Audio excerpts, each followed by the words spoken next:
You opened 11 Labs again last night, the script sitting right there in the other tab, and you still did not hit generate. You closed the window. You told yourself tomorrow.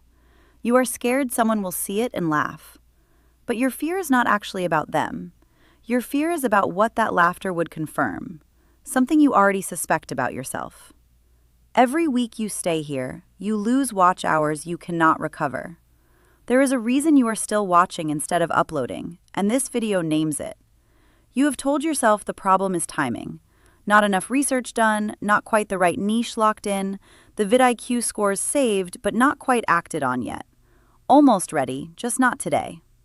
And that story feels completely reasonable from the inside. It feels like patience. It feels like being smart about it. But here's what is actually happening. You are not waiting until it is good enough. You are waiting until it is safe enough. And the real reason is worse than you think.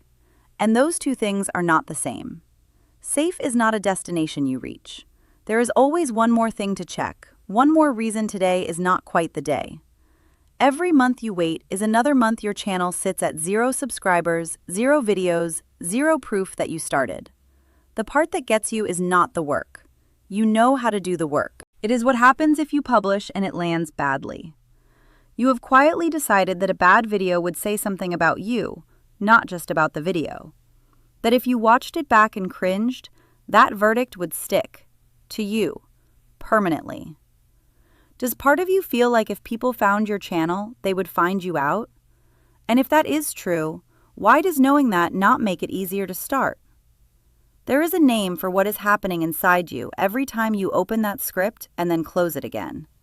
It is called Identity Protective Cognition, first documented by Yale law professor Dan Kahan in research published through the Cultural Cognition Project. What he found should make you deeply uncomfortable. And in plain terms, it means this. Somewhere along the way, you stopped seeing your work as something you made and started seeing it as something you are. When that happens, putting a video into the world is not releasing a piece of content anymore. It is submitting yourself for a verdict. And the verdict your brain expects is already written.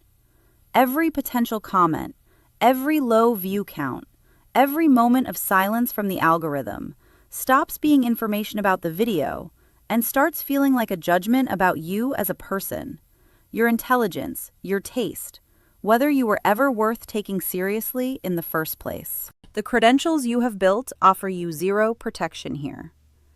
This same mechanism runs identically in you, whether you are a surgeon, an executive, or a decorated academic. Your expertise does not switch it off. That is why you can spend 40 minutes adjusting the voice settings in 11 Labs for a video script you have not actually generated yet, but cannot press the button that makes it real. You are not being lazy. You are not being weak. Your brain has decided that staying invisible is the same thing as staying safe, and it is running that protection so quietly you have mistaken it for logic. But this mechanism has a flaw. And there are 3 specific ways to use it against itself, all 3 drawn from peer-reviewed behavioral science, not productivity culture.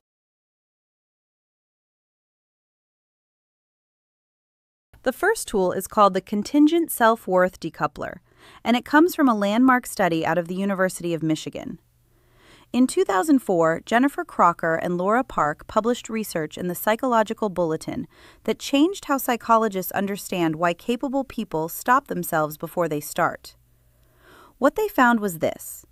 When your sense of your own worth gets tied to how a specific thing performs, your brain starts treating that thing like a threat instead of an opportunity. Not occasionally, consistently. And once it decides that, the game is already over. Across creative work, academic work, professional work, the pattern held every time. The moment your value as a person feels like it is riding on the outcome, your brain's answer is not to try harder. It is to avoid. That is the mechanism running every time you close the script without hitting generate. Here is what you do. Every day you wait, that avoidance gets harder to break. Open your Notes app right now. Not after this video. Now. Write 3 things that are true about you as a person, whether this channel gets 1 view or 1,000,000. Then, write the specific outcome you are actually dreading. This next part is where most people stop reading. Then, write 1 sentence that names the gap between those 2 lists out loud. My worth as a person is not on the ballot when I hit generate. Read that sentence aloud before you open 11 Labs. That is the whole thing, embarrassingly small. But what it does is interrupt the equation your brain has been quietly running in the background for weeks. The problem is that interrupting the equation once is not enough, because there is a second cost your brain is hiding from you, and it is bigger than the one you are already afraid of. Most people never see this second cost until it is too late. The second tool is called the Anticipated Regret Reframe, and it comes from research that reframes the entire risk calculation you have been running in your head.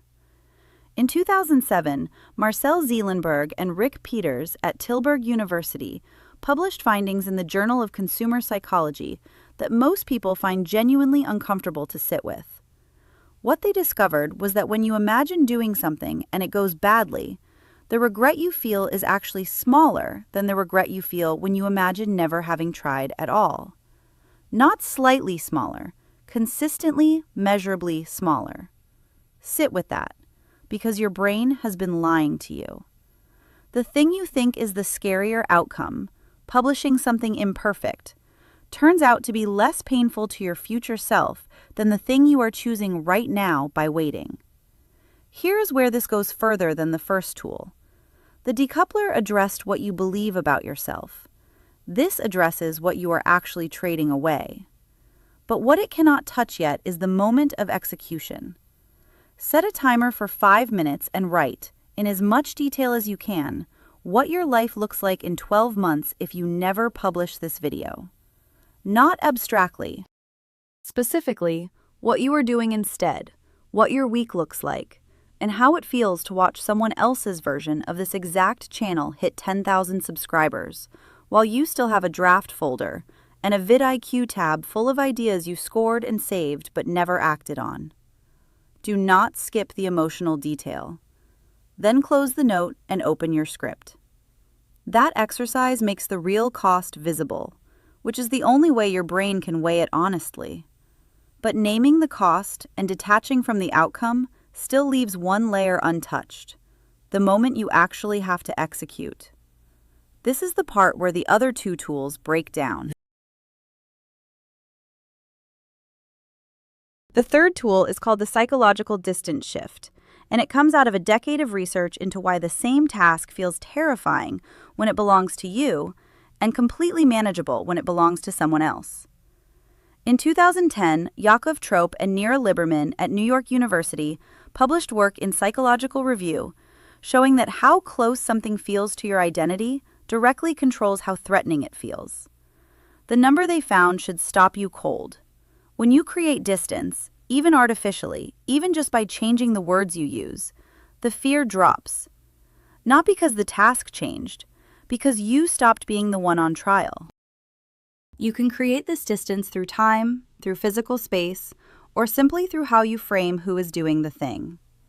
The method is almost insultingly simple, and that is the point. What you call it matters. How you talk about it matters.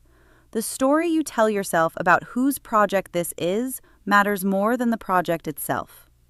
So here's what you do today. Rename your channel project folder to Channel A or Project 001.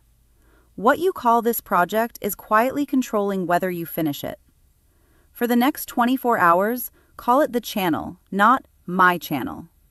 When you open 11 Labs, you are not debuting yourself to the world. You are generating an audio file for a content project. That is it. That is the whole task. Notice how different that feels, because your brain just flinched. You are a producer finishing a production run, not a person staking your identity on a first impression.